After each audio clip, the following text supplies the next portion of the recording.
আজকে হয়তো আপনাদের এই রাজনৈতিক নেতৃবৃন্দের সাথে প্রথমে আলোচনা। আমি আশাবাদী যে আপনারা রাজনৈতিক 54টি রাজনৈতিক নেতৃবৃন্দের মতামতের ভিত্তিতে আপনারা আপনাদের যে ভূমিকা রাখবেন, যে আগামী ইলেকশন অত্যন্ত যে ক্রিটিক্যাল এবং কঠিন আপনাদের জন্য। আমি যে কথাটা বলতে চাই, যে বারবার রিপিট করতে চাই না, অনেকেই নেতৃবৃন্দ বলেছেন, আসলে সবসময় আসে কালো টেকা।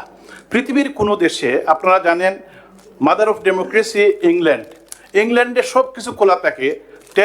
7 শুরু হয়, রাত্রে 10টার সময় ভোট, যার ইচ্ছা ভোট দিবে। কিন্তু আমরা বাংলাদেশে we can't apply anything like England or other country, because of আমাদের যে দক্ষিণ পূর্ব এশিয়ার মধ্যে বাংলাদেশ হলো যে 10টা গুন্ডা 20টা হুন্ডা এইভাবে ইলেকশন করে।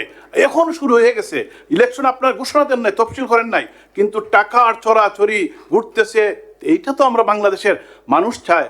আমি স্পেশালি আমি লন্ডন থাকি, দেশে 3বার আসি, দেশের সাথে আমার সম্পর্ক, আমরা চাই দেশের কিছু কাজ করব। কিন্তু দেখা যায় এই সমস্ত পরিবেশ দেখা আমি অগাস্টে আমি ডক্টর মাহাথির মোহাম্মদের সাথে 100 বছর ওনার পূর্তি উপলক্ষে দেখা করার পরে উনি বলছেন যে তোমাদের বাংলাদেশটা এখন আমাদের চাইতে উন্নত হওয়ার কথা ছিল।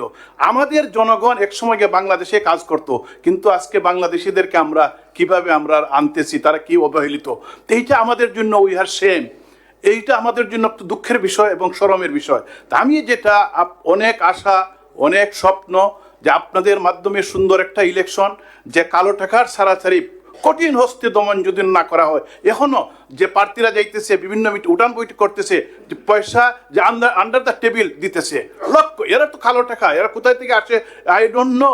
যে এইগুলা হয়তো বিগত পেশির সরকার তাদেরকে দিয়ে গেছে। এইভাবে চলতেছে যে দেশের পরিস্থিতি। আমি আশা করব আপনাদের কাছে বিনীত অনুরোধভাবে, প্লিজ প্লিজ ডু সামথিং। আসলে ভালো মানুষ যদি আসতে চায়, বাংলাদেশটা যদি উন্নত করতে চায়, তাহলে আপনাদের যে একটা সুন্দর ইলেকশন, ভালো লোকজনকে আনতে হবে। দ্বিতীয় কথা যেটা আছে, আরেকটা জিনিস আমার এক ভাই বলেছেন মাদক। ইলেকশনের সময় বুঝে যে ডামের ড্রাম দেশীয় মদ দিতেছে, মদ না দিলেই ভোট দেয় না, এর মুড়ুক দিতেছে, হাঁস দিতেছে, এই সমস্ত বাংলাদেশে চলে। এর জন্য এইভাবে তৃণমূল থেকে কিভাবে আপনারা আনতে পারেন একটু দেখবেন।